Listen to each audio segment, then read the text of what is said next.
shahideislam.com اس web site پر آپ سن سکتے ہیں شہید اسلام مولانا محمد یوسف لدھیانوی رحمہ اللہ کی آواز میں درس قرآن، درس حدیث اور اصلاحی مواعظ۔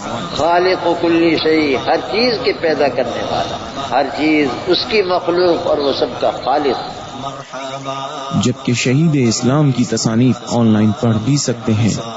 اس کے علاوہ اس ویب سائٹ پر آپ سن سکتے ہیں ممتاز علماء کرام کے اصلاحی بیانات۔ اسی لیے اللہ پاک جل شانہ نے قرآن کریم میں اعلان کر دیا، فرمایا قل اطیعوا اللہ والرسول۔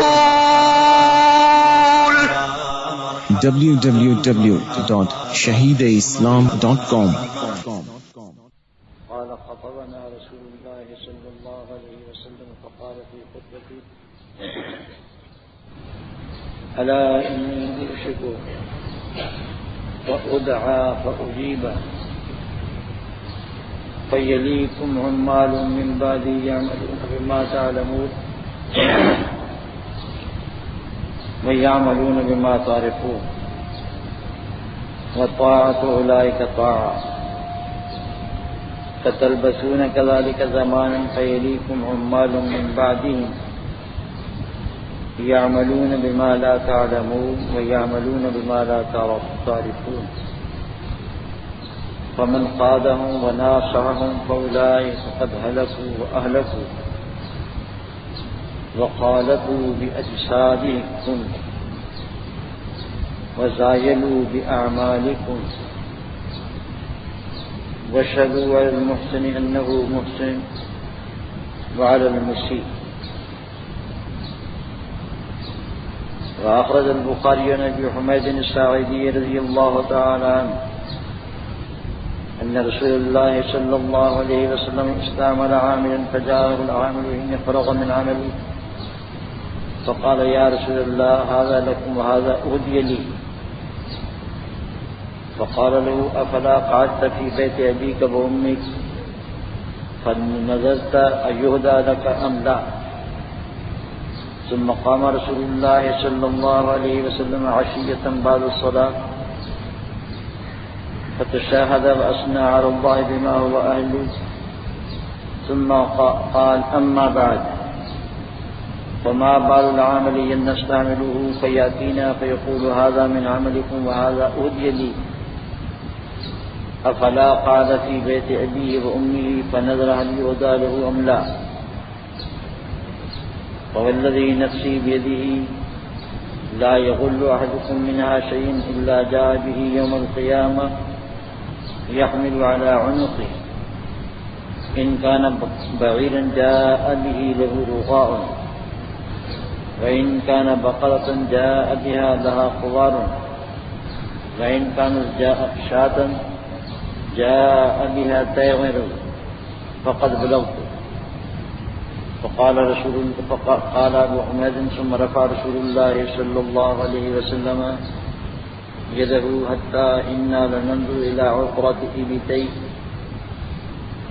قال أبو حميد وقد سمع ذلك معي زيد بن ثابت رضي الله تعالى عنه من النبي صلى الله عليه وسلم فسلوه۔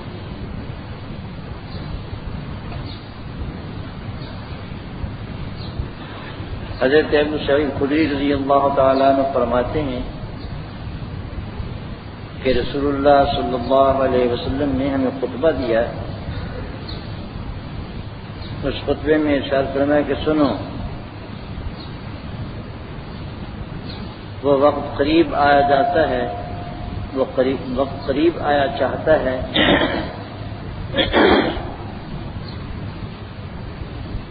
کہ میرے پاس میرے رب کا بلاوا آئے گا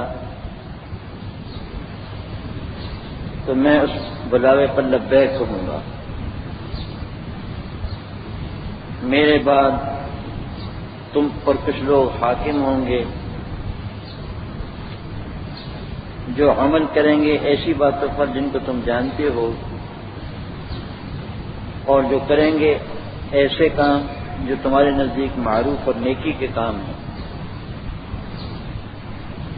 ان لوگوں کی فرما برداری کرنا بندگی ہے اور وہ عبادت ہے۔ پھر تم ایک زمانے تک کسی طرح رہو گے،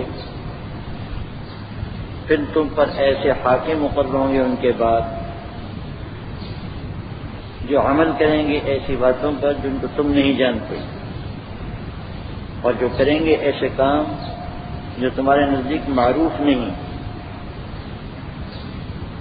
تو جو شخص ان کی قیادت کرے اور ان سے خیر خواہی کرے، بس یہ لوگ خود بھی ہلاک ہوئے اور انہوں نے دوسرے کو بھی ہلاک کر دیا۔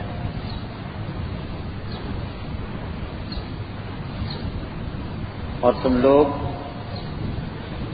بدن کے اعتبار سے ان میں ملے جلے رہو، لیکن اپنے عملوں کے اعتبار سے ان سے الگ رہو، اور نیکوکار پر گواہی دو کہ وہ نیکوکار ہے، اور برا کرنے والے پر گواہی دو کہ وہ برا کرنے والا ہے۔ حضرت ابو حمید ساعدی رضی اللہ تعالیٰ عنہ فرماتے ہیں کہ رسول اللہ صلی اللہ علیہ وسلم نے ایک عامل مقرر کیا تھا۔ جب وہ اپنے کام سے فارغ ہو کر آیا تو کہنے لگا کہ یا رسول اللہ، یہ مال تو تمہارا ہے اور یہ مجھ کو ہدیہ کیا گیا ہے۔ رسول اللہ صلی اللہ علیہ وسلم نے اس سے فرمایا، پھر تو اپنے باپ کے گھر میں اور اپنی ماں کے گھر میں کیوں نہ بیٹھ گیا، پھر دیکھتے کہ تجھ کو ہدیہ ملتا ہے یا نہیں ملتا۔ پھر رسول اللہ صلی اللہ علیہ وسلم نے شام کو نماز کے بعد خطبہ دیا، اللہ تعالیٰ کی حمد و ثنا کے بعد فرمایا کہ اما بعد،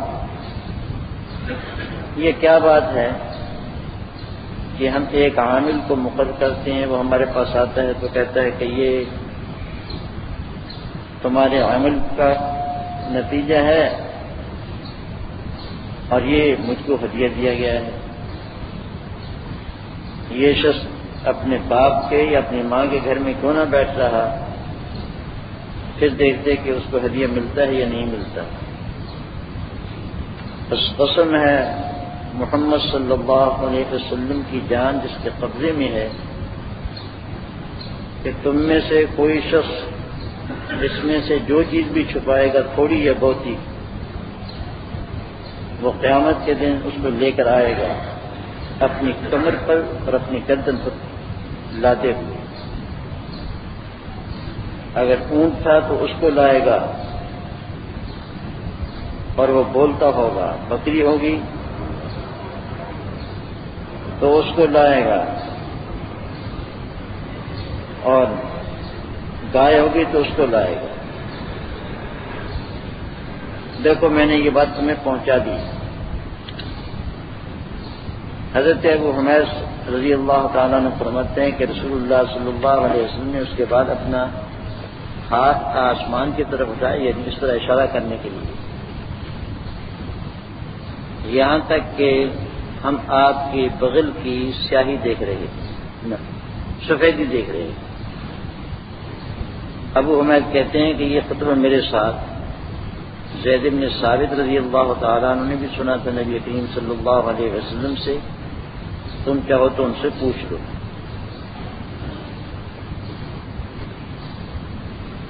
حضرت صلی اللہ علیہ وسلم کے یہ دو خطبے حاکموں کے بارے میں،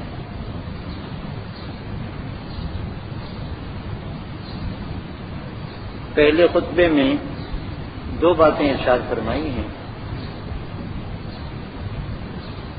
ایک یہ کہ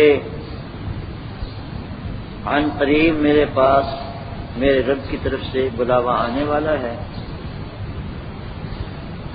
اور میں اس بلاوے پر لبیک کہتے ہوئے اللہ کی بارگاہ میں پہنچ جاؤں گا، دنیا سے رخصت ہو جاؤں گا۔ میرے بعد تم پر کچھ لوگ حاکم مقرر ہوں گے،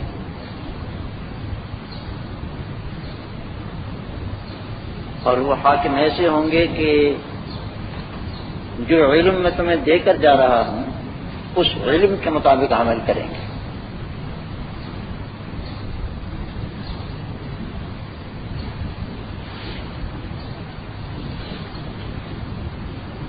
اور جو کام تمہارے یہاں معروف اور نیکی کے سمجھے جاتے ہیں، پر معروف اور نیکی کے کاموں کو کریں گے، برائی کے کام نہیں کریں گے، برے کام نہیں کریں گے۔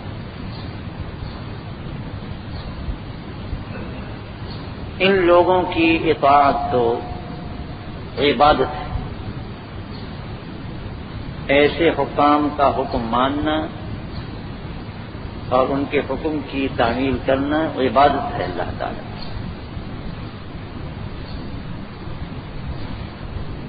یہ ایک بات ہوئی۔ فرمایا کہ اسی پر ایک زمانہ گزرے گا، اس کے بعد پھر دوسری قسم کے حاکم آئیں گے، وہ اس علم کے مطابق عمل نہیں کریں گے جو تمہیں دیا گیا ہے، اور ان کاموں کو نہیں کریں گے جو کہ معروف اور نیکی کے کام ہیں۔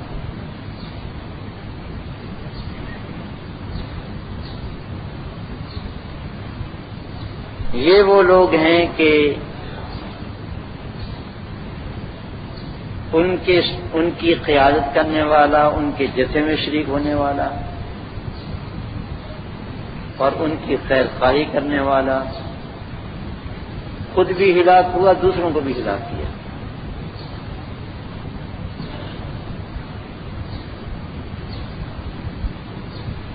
ان حکام کے بارے میں طرز عمل یہ اختیار کرو کہ اپنے جسموں کے ساتھ تو ان کے ساتھ مل کر رہو، مسلمانوں کے درمیان تفرقہ نہ ہو، پھوٹ نہ ڈالی جائے، ایسے حکام کے خلاف بغاوت نہ کی جائے جس سے مسلمانوں کی قوت منتشر ہو، لیکن اپنے اعمال کے ساتھ ان سے الگ تھلگ رہو، ان کے جیسے اعمال نہ کرو۔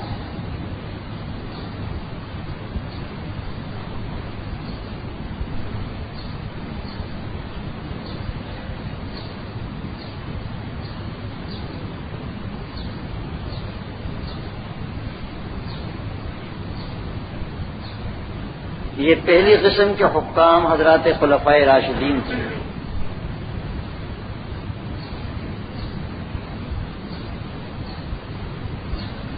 اور خلفائے راشدین کہا جاتا ہے 4 خلفاء کو، حضرت ابوبکر صدیق رضی اللہ تعالی عنہ جو آن صلی اللہ علیہ وسلم کے بعد خلیفہ بلا فصل ہوئے،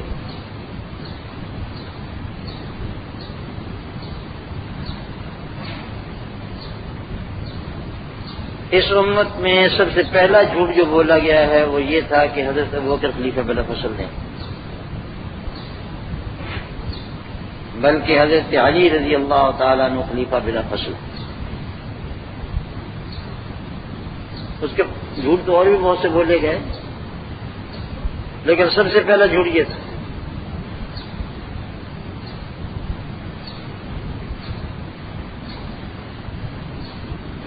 اس لیے کہ حضرت صلی اللہ علیہ وسلم کے بعد پوری کی پوری جماعت صحابہ نے رضوان اللہ علیہ مجمعین حضرت ابوبکر رضی اللہ تعالی عنہ کو خلیفہ بنایا،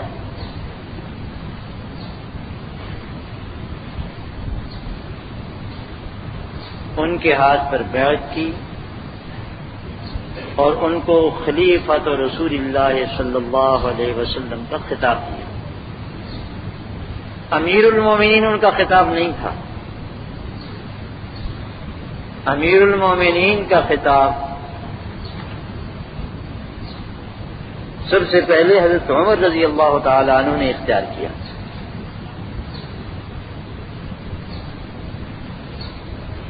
حضرت ابوبکر صدیق رضی اللہ تعالی عنہ کو یا امیر المومنین کیا کر لوگ نہیں بلاتے تھے، بلکہ یا خلیفۃ رسول اللہ صلی اللہ علیہ وسلم، اے رسول اللہ کے خلیفہ. جماعت صحابہ رضوان اللہ علیہ مجمعین میں سے ایک فرد بھی ایسا نہیں جس نے حضرت ابوبکر رضی اللہ تعالی عنہ کی بیعت نہ کی ہو اور ان کے ساتھ متفق، ان کی خلافت پر متفق نہ ہو گیا ہو. شروع میں چونکہ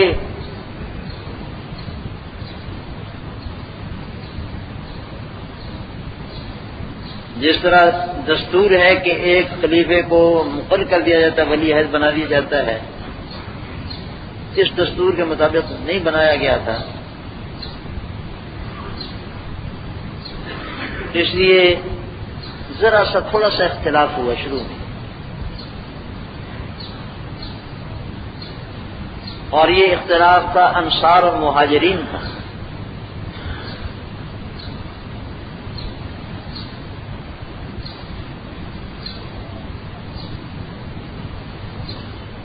ثقیفہ بنی ساعدہ، بنو ساعدہ ایک قبیلہ تھا مدینے کا انصار کا، ان کا ایک چھپر تھا، یعنی چوپال کہنا چاہیے، جہاں لوگ بیٹھتے تھے، مجلس ہوتی تھی. اس میں حضرات انصار جمع ہو گئی.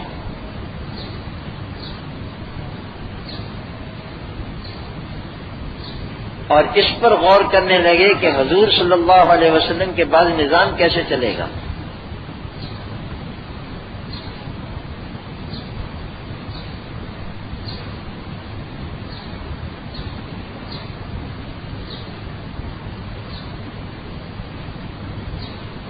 ان میں حضرت سعد بن عبادہ رضی اللہ تعالی عنہ ان کے رئیس اور سردار تھے. وہ کہنے لگے کہ بھی رسول اللہ صلی اللہ علیہ وسلم یہاں تشریف لائے تھے،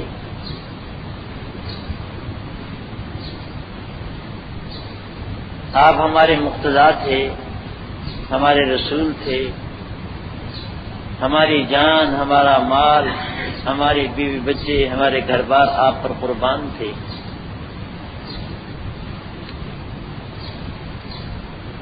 لیکن حضرت صلی اللہ علیہ وسلم کے بعد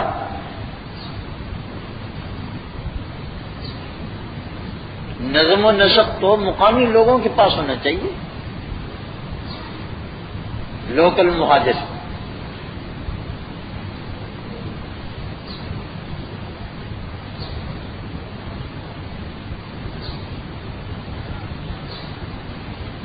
حضرت سعد بن عبادہ رضی اللہ تعالی عنہ بیمار تھے،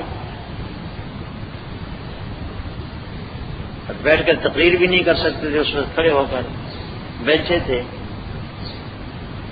انصار ان کے ارد گرد جمع تھے اور قریب قریب ان پر متفق تھے کہ انہیں کو خلیفہ بنائیں گے.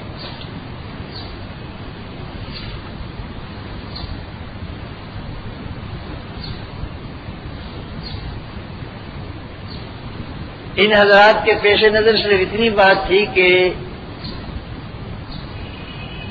چونکہ یہ جگہ انصار کی جگہ ہے، لہذا یہاں کا حاکم بھی انصار میں سے ہونا چاہیے.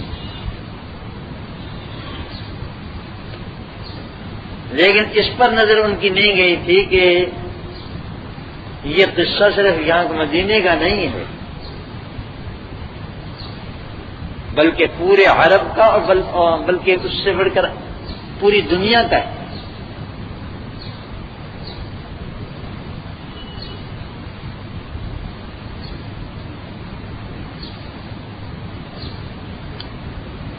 حضرت ابو بکر اور عمر رضی اللہ تعالی عنہما کو کسی شخص نے آ کر اطلاع دی اور کہا کہ ادرکا هذه الامة قبل ان تهلك،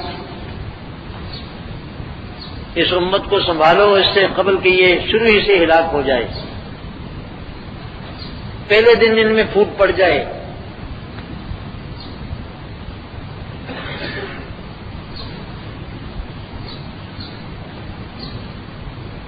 مہاجرین اور باہر کے لوگ انصار کو اپنا بڑا ماننے سے انکار کر دیں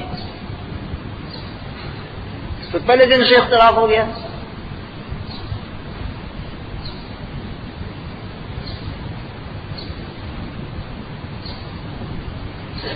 یہ دونوں بزرگ اور تیسرے ان کے ساتھ حضرت ابو عبیدہ ابن جراح تھے، جن کو رسول اللہ صلی اللہ علیہ وسلم نے فرمایا لکل امت امین، ہر امت کا ایک امین ہوتا ہے، وہ امین هذه الامت ابو عبیدہ ابن الجراح، اس امت کے امین ابو عبیدہ ابن جراح ہیں رضی اللہ تعالی عنہ، عشرہ مبشرہ میں سے ہیں وہ بھی، یہ 10 آدمی جن کو جنت کی بشارت دی گئی، اور ابو بکر و عمر کی تو بات ہی کیا ہے۔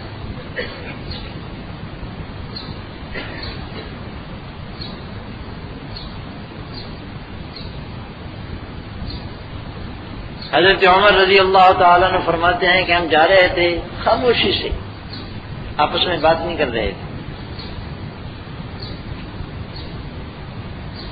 وہاں جا کر کے دیکھیں گے کیا رنگ ہے اس کا، اور میں اپنے ذہن میں ایک تقریر سوچ رہا تھا کہ یہ جا کر کے تقریر کروں گا، حضرات انصار کو سمجھاؤں گا۔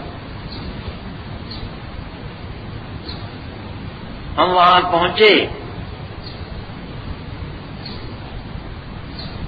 تو حضرات انصار کی گرما گرم تقریریں ہو رہی تھیں کہ اس خلافت میں تو صرف ہمارا ہی حق ہے، مہاجرین کا کوئی حق نہیں ہے، تو مقامی لوگوں کی چیز ہے۔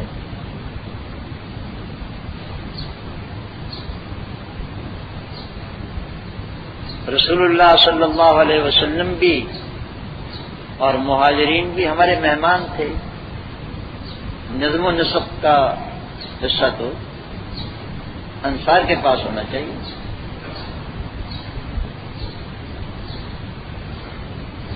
تو یہ حضرات تشریف لے گئے، چونکہ بزرگ تھے اس لیے حضرات انصار خاموش ہو گئے ان کے جانے پر۔ میں اٹھنے لگا کہ میں تقریر کروں، حضرت ابو بکر رضی اللہ تعالیٰ نے میرا بازو پکڑ کر کے مجھے بٹھا دیا، بیٹھ جا۔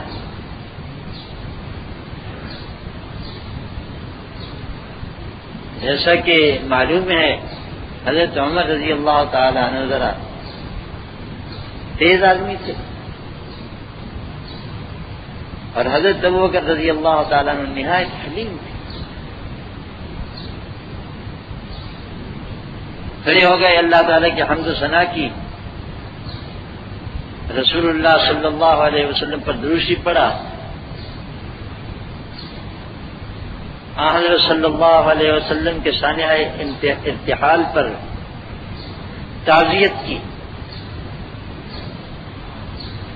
پھر حضرات انصار ان کے فضائل بیان فرمائے، اور انہوں نے اسلام کی خاطر جو جان فشانیاں کی تھی ان کو ذکر فرمایا۔ رسول اللہ صلی اللہ علیہ وسلم کی اور مہاجرین کی جس طرح خدمت کی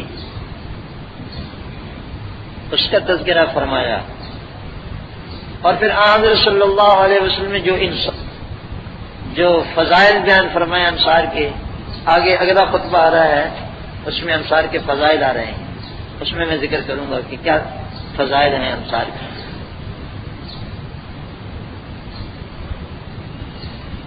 ذکر فرمائے،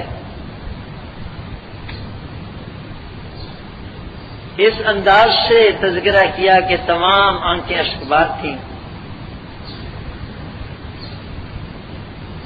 اور سب کے سب رو رہے تھے۔ اس کے بعد فرمایا کہ بھائیو تمہیں معلوم ہوگا، اور آپ حضرات میں سے اکثر کو یاد ہوگا، کیا حضرت صلی اللہ علیہ وسلم نے ارشاد فرمایا تھا کہ الناس تبع لقریش، لوگ ہمیشہ قریش کے تابع رہیں گے،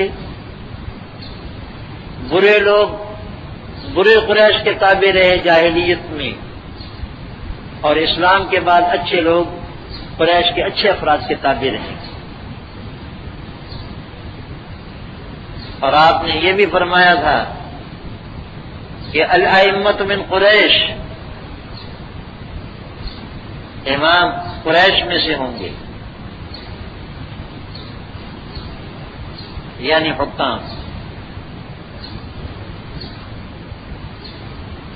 حضرت ابوبکر رضی اللہ عنہ نے فرمایا کہ قریش میں سے امام ہونے چاہیے، یعنی حاکم، خلیفہ۔ اور آپ حضرت صلی اللہ علیہ وسلم کے زمانے میں بھی دین کے انصار اور حضور صلی اللہ علیہ وسلم کے وزیر تھے، اب بھی یہی منصب تمہیں ملے گا۔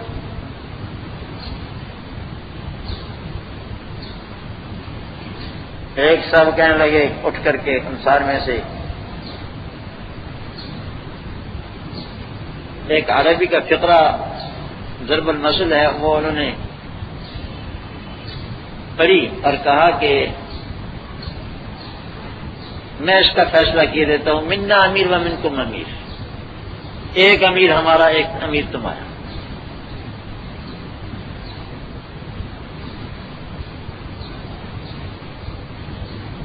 حضرت ابوبکر رضی اللہ تعالیٰ نے فرمایا کہ بھائیوں، کبھی ایک نیام میں دو تلواریں بھی سمائی ہیں؟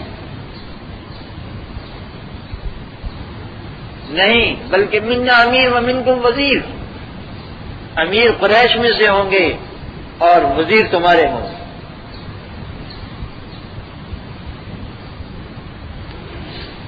یہ کہا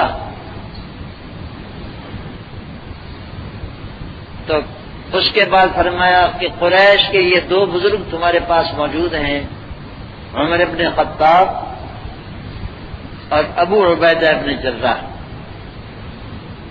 رسول اللہ صلی اللہ علیہ وسلم اس حالت میں ان سے رخصت ہوئے ہیں کہ آپ ان سے راضی تھے۔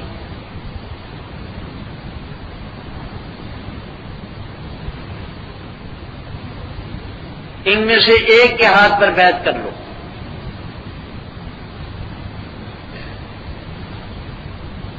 حضرت عمر رضی اللہ تعالیٰ نے فرماتے ہیں کہ وہ جو میں تقریر سوچتا گیا تھا نا، ساری باتیں حضرت ابوبکر نے کہہ ڈالی، ایک بات بھی نہیں چھوڑی میری۔ اور آپ کی اس پوری تقریر میں مجھے کوئی بات بری نہیں لگی، کسی سے مجھے اختلاف نہیں تھا، سوائے اس بات کی، جب انہوں نے یہ کہا کہ یہ دو بزرگ موجود ہیں، ان میں سے ایک کی بیعت کر لو، تو یہ بات مجھے بری لگی اور میں اٹھ کے کھڑا ہو گیا۔ میں نے کہا اس قوم کو شرم نہیں آئے گی جن میں ابو بکر موجود ہو اور وہ کسی دوسرے کی بیعت کرے؟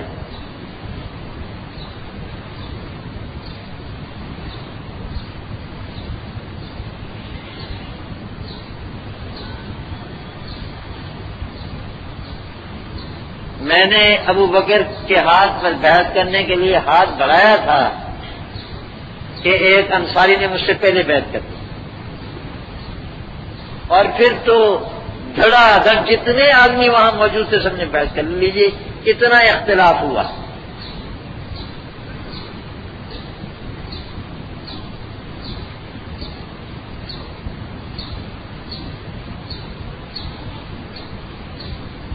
اور شیعہ آج تک معاف کرنے کے لیے تیار نہیں ہے اس بات کو کہ ابو بکر و عمر نے امت پر یہ احسان کیوں کیا کہ ان کو ایک کلمہ پر متفق کر دیا۔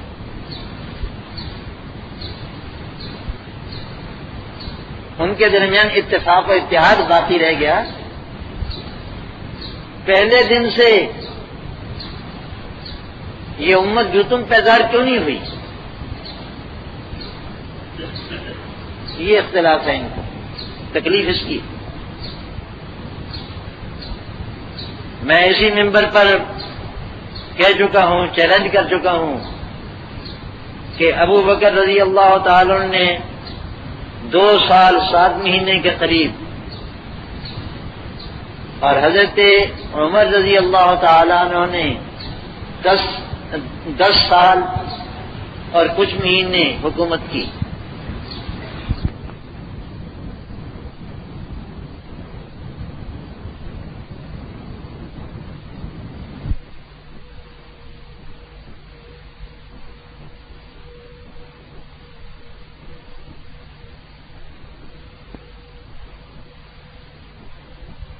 کی خدمت کی، فتنہ ارتداد کو فروغ کیا اور فوجیں جا کر کے عراق اور شام سے لڑائیں۔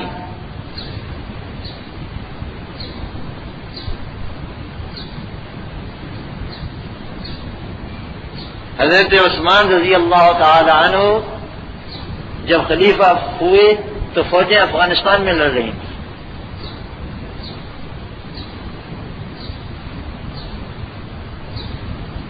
اور ادھر مصر وغیرہ فتح ہو چکے تھے۔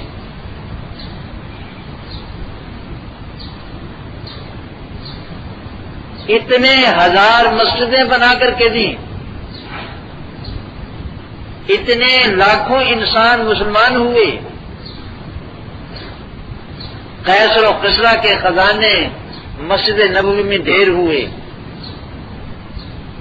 اور حضرت عثمان رضی اللہ تعالیٰ عنہ کے زمانے میں کوئی زکوٰۃ لینے والا نہیں ملتا تھا پوری اسلامی آبادی میں۔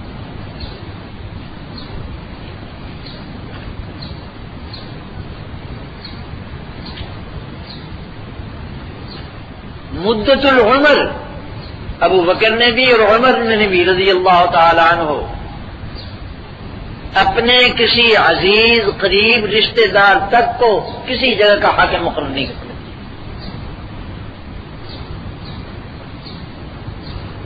حضرت زید بن عمرو بن نفیل رضی اللہ تعالی عنہ جو عشرہ مبشرہ میں اور فاطمہ کے شوہر ہیں، وہی فاطمہ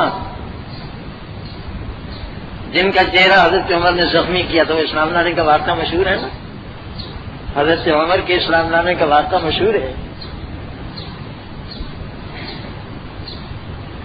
ان کو کبھی کسی علاقے کا گورنر مقرر نہیں کیا، ایک قریہ کا بھی، کسی بستی کا بھی، اور کسی فوج کا سپہ سالار مقرر نہیں کیا حضرت عمر۔ اپنے بیٹے، اپنے بھتیجے اور اپنے دوسرے عزیز ان کی تو بات ہی چھوڑو۔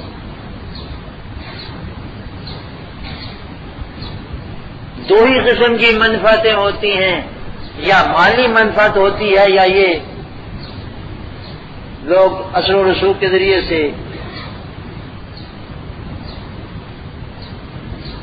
اپنے رشتہ داروں کو، عزیزوں کو بھرتی کروا دیتے ہیں۔ میں نے کہا، اس منبر پر چیلنج کیا تھا اور آج پھر کرتا ہوں کہ ابو بکر و عمر رضی اللہ تعالیٰ عنہما کے ذمے اگر بیت المال کا کوئی پائی پیسہ باقی ہے تو میں دینے کے لیے تیار ہوں۔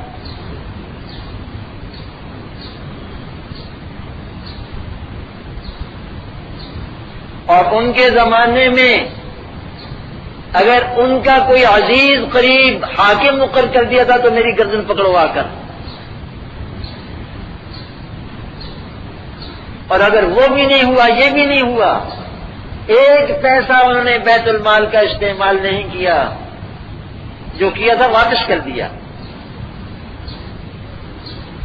اور ایک عزیز و قریب کو بھی انہوں نے کسی علاقے کا گورنر مقرر نہیں کیا، تو تم انصاف کرو کہ اس 12 سالہ خدمت کا سرا یہ گالیاں ہیں۔ انہوں نے مفاد کیا اٹھایا؟ مجھے یہ تو بتاؤ۔ آج تک غصب خلافت کا شور مچا رہے ہو، مجھے بتاؤ کہ خلافت کو غصب کر کے کہاں لے گئے تھے؟ ایک جھونپڑی بھی بنائی انہوں نے کہ چونکہ خلیفہ صاحب نے ذرا مکان اچھا بنا دو، جو کچھ تھا للہ فی اللہ تھا، اللہ کی خاطر تھا، رضا الہی کے لیے تھا۔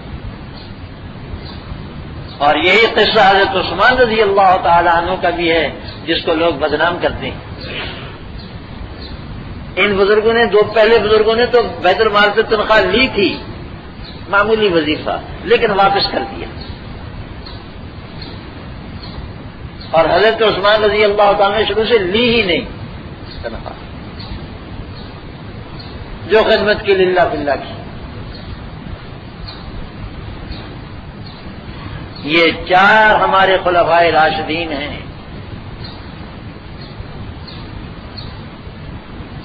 ان کی سیرت، ان کے عدل، ان کے انصاف، ان کی حکمرانی، رعایا پروری، مخلوق خدا کے ساتھ شفقت، اس کے واقعات ریکارڈ میں محفوظ ہیں، گمنام نہیں۔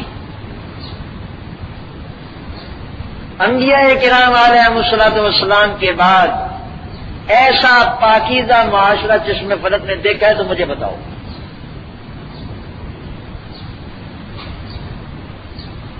یہ وہ خلفاء ہیں جن کے بارے میں حضرت صلی اللہ علیہ وسلم نے فرمایا کہ میرے بعد کچھ حاکم ہوں گے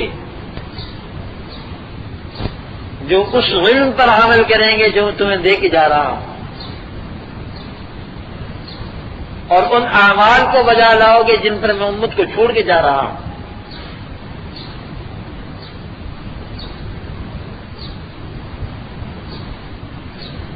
لہذا ان کی اطاعت اللہ کی بندگی، اطاعت۔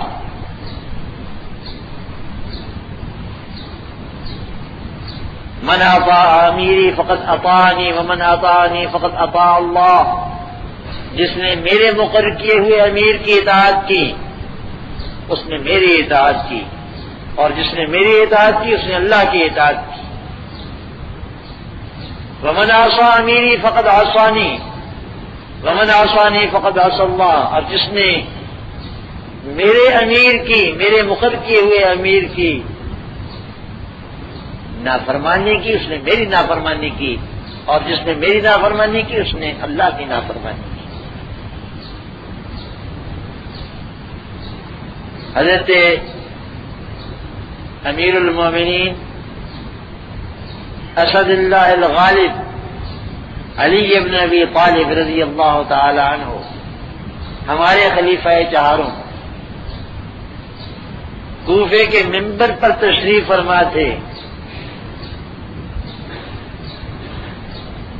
کسی نے آ کر کے کہا کہ کچھ لوگ کہتے ہیں کہ آپ ابو بکر و عمر سے افضل ہیں۔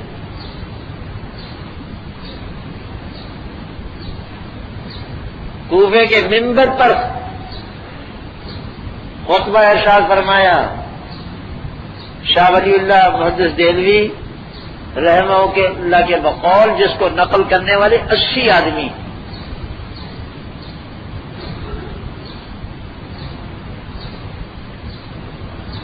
اس خطبے میں ارشاد فرمایا کہ میں نے رسول اللہ صلی اللہ علیہ وسلم سے سنا ہے کہ افضل هذه الامة بعد نبیها ابو بکر و عمر، اس امت میں سب سے افضل ابو بکر ہیں، اس کے بعد عمر، اور اگر میں چاہوں تو تیسرے آدمی کا بھی نام لے سکتا ہوں۔ ممبر سے اترتے ہوئے ارشاد فرمایا ثم عثمان ثم عثمان، پھر عثمان ہے پھر عثمان۔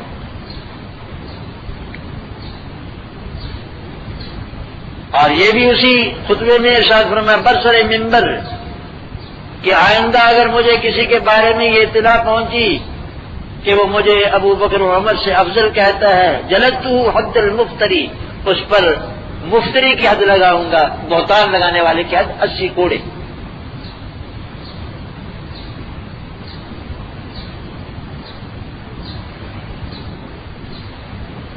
ابن قوا نے پوچھا کہ امیر المومنین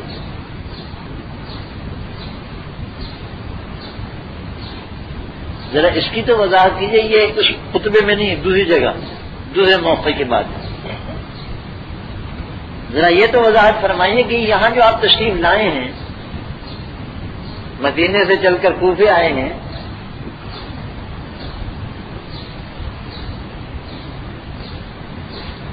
ذرا فرمائیے کہ یہ حضور صلی اللہ علیہ وسلم نے آپ کو حکم فرمایا تھا یا آپ اپنی رائے اور اجتہاد سے تشریف لائیں گے؟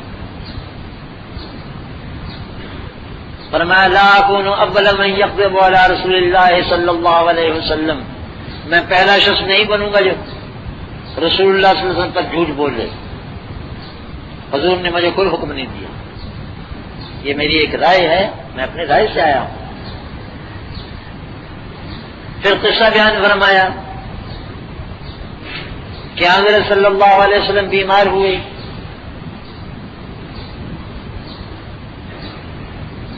اور کئی دن بیمار رہے، اور ان دنوں میں حضرت صلی اللہ علیہ وسلم مسجد میں تشریف لانے اور نماز پڑھانے سے بھی قاصر رہے.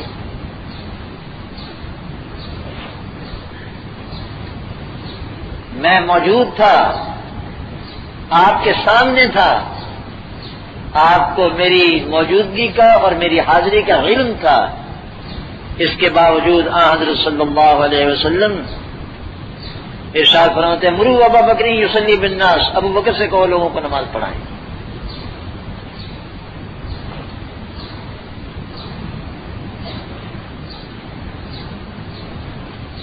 ایک دفعہ ایسا ہوا کہ ابو بکر کہیں پہنچے نہیں تھے، نماز کا وقت ہو گیا تھا، تو مؤذن صاحب نے حضرت بلال رضی اللہ تعالیٰ عنہ انہوں نے حضرت ابو عمر سے کہہ دیا کہ آپ پڑھا دیں. انہوں نے کہا تم کہو تو پڑھا دوں گا.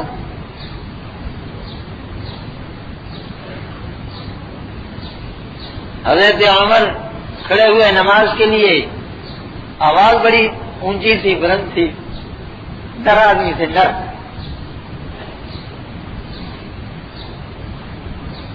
الحمدللہ آج تک عمر کی آواز گونج رہی ہے. حضرت صلی اللہ علیہ وسلم کو جو آواز پہنچی،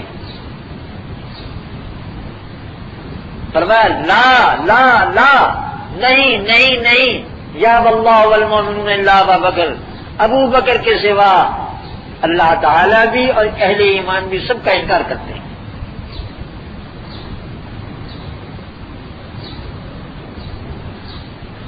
حضرت علی فرمانے لگے کہ میں موجود تھا، غیر حاضر نہیں تھا، میرے ہوتے ہوئے ابو بکر کو مصلی پر کھڑا کیا تھا. حضرت صلی اللہ علیہ وسلم دنیا سے تشریف لے گئے. ہم نے کہا کہ نماز دین کا سب سے بڑا اونچا عمل ہے. جب یہ کام حضور صلی اللہ علیہ وسلم ابو بکر کے سپرد کر کے گئے ہیں تو تمہیں باقی دنیا کے معاملات بھی ابو بکر کے سپرد. چلو قصہ ختم.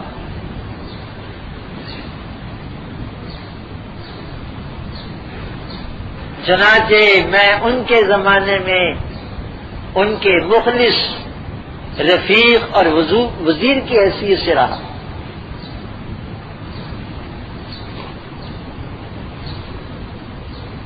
حضرت ابوبکر رضی اللہ تعالیٰ عنہ اپنے رب کے پاس گئے تو جانے سے پہلے انہوں نے کہہ دیا کہ عمر کو خلیفہ بناؤ. میں نے کہا السمع والطاعہ.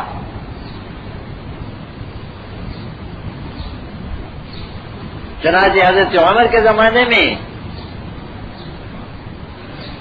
میں ان کا بہترین رفیق اور وزیر رہا.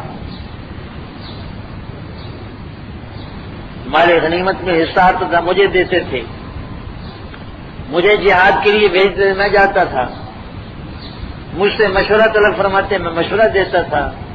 جو کام میرے سے بول کرتے تھے بسد شوق دل و دماغ کے پورے اتفاق کے ساتھ اس کو کرتا تھا.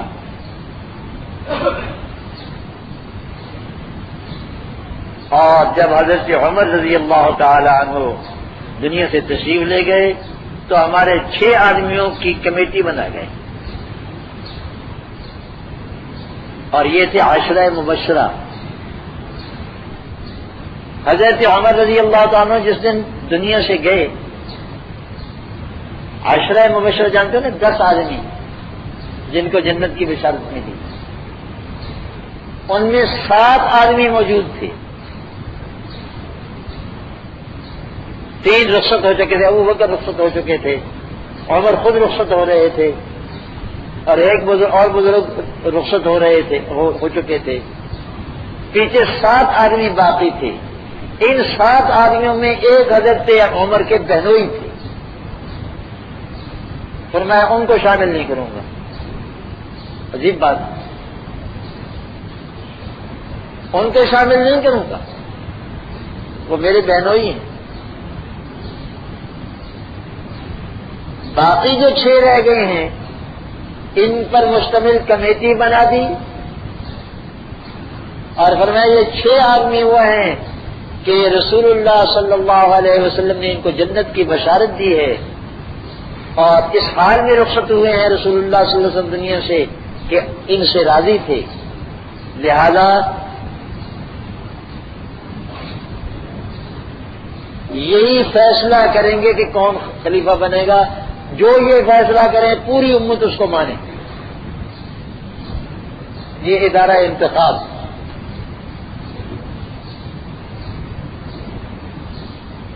اور 3 دن تک ان حضرات کو اپنا فیصلہ سنانا ہوگا. اس زمانے میں حضرت صہیب رومی رضی اللہ تعالیٰ عنہ وہ نماز پڑھایا کریں گے مسجد میں. حضرت عمر رضی اللہ تعالیٰ، حضرت علی فرماتے ہیں کہ جب حضرت عمر ہم 6 آدمیوں کی جماعت تشکیل دے گئے، اس وقت مجھے کچھ نفس نے کہا تھا کہ اب تیرا موقع ہے.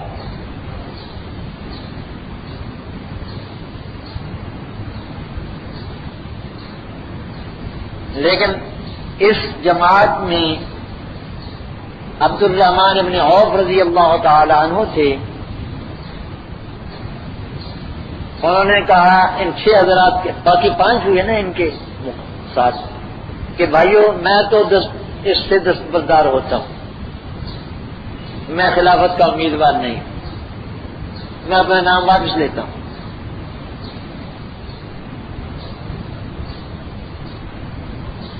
تم چاہو تو میں تمہارا فیصلہ کر سکتا ہوں، باقی 5 آدمی ہیں، فیصلہ کر دیتا ہوں. اس سے پہلے 3 آدمیوں نے 3 آدمیوں کے معاملہ سپرد کر دیا تھا. عبد الرحمن، حضرت عثمان اور حضرت علی، یہی 3 رہ گئے تھے. باقی 3 نے اپنا معاملہ ان کے سپرد کر دیا تھا. سعد بن ابی وقاص نے ان کے، عبد الرحمن بن عوف کے،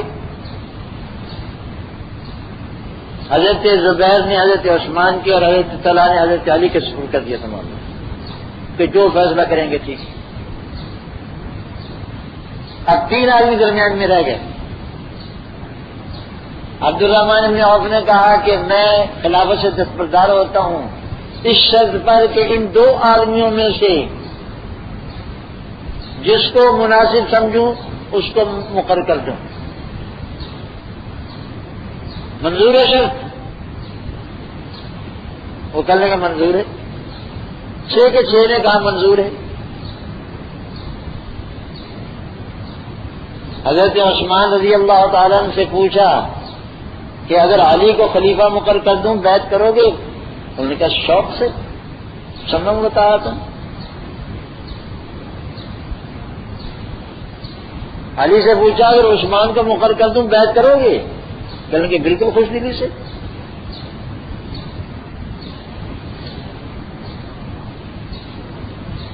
یہ پہلے دن کے اجلاس کی کارروائی تھی، کیونکہ 3 دن کے بعد فیصلہ سنانا تھا. عبد الرحمن ابن عوف رضی اللہ تعالیٰ نے فرماتے کہ میں ان 3 راتوں میں سویا نہیں. پردہ نشین عورتوں کے پاس جا کر کے بھی میں نے پوچھا کہ ان 2 بزرگوں میں سے کس کو مقرر کیا جائے. سب نے یہی رائے دی کہ عثمان کو مقرر کرو.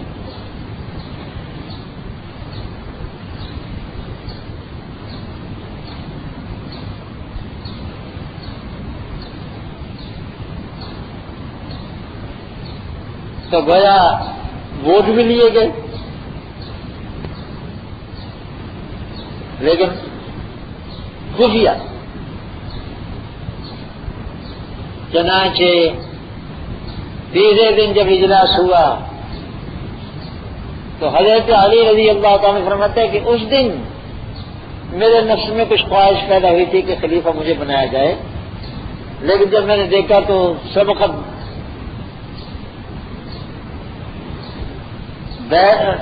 عادی فی عنقی، ان کا عہد عبد الرحمن ابن عوف نے جو عہد مجھ سے لیا تھا وہ میری گردن میں پہلے پڑ چکا تھا، اب میں اس کی خلاف ورزی نہیں کر سکتا.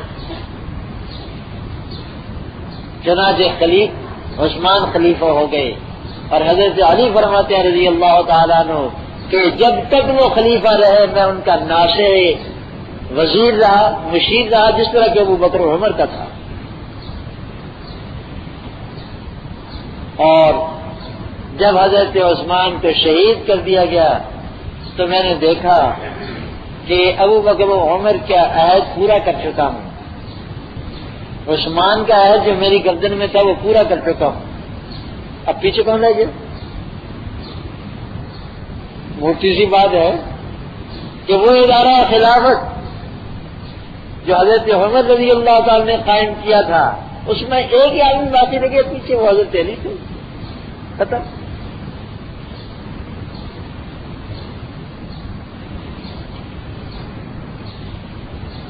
یہ ساری تفصیلات میری اس کتاب میں آ گئی ہیں بھائی، جو میں نے لکھی ہے نا،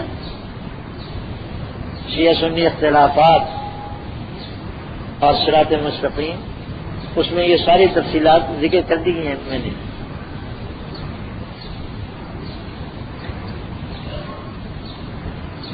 باہر کا یہ خلفائے راشدین ہیں،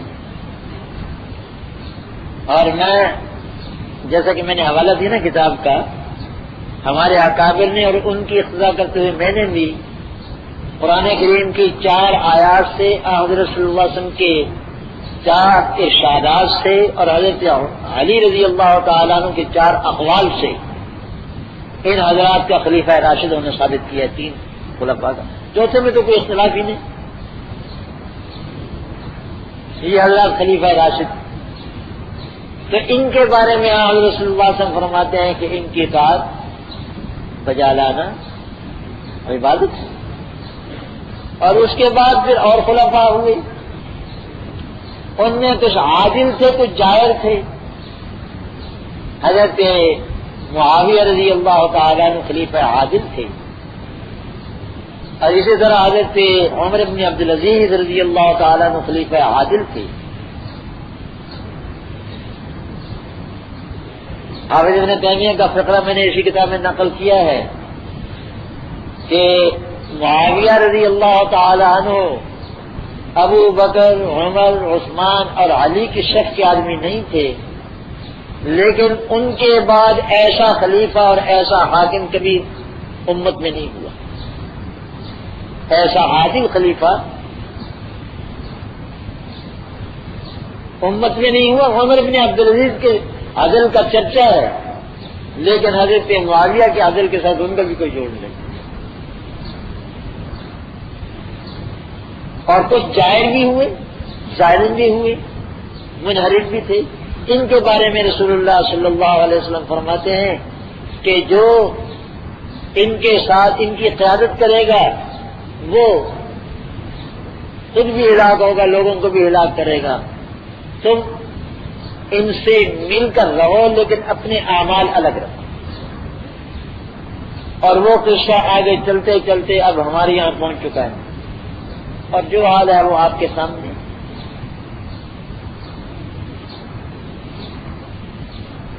اور دوسری حدیث میں یہ ایک مستقل موضوع ہے، یعنی حکام کو جو نذرانے پیش کیے جاتے ہیں ان کا کیا ہوتا ہے. اللہ تعالیٰ توفیق دی تو پھر اس کو عرض کریں. shahideislam.com اس ویب سائٹ پر آپ سن سکتے ہیں شہید اسلام مولانا محمد یوسف لدھیانوی رحمہ اللہ کی آواز میں درس قرآن، درس حدیث اور اصلاحی مواعظ.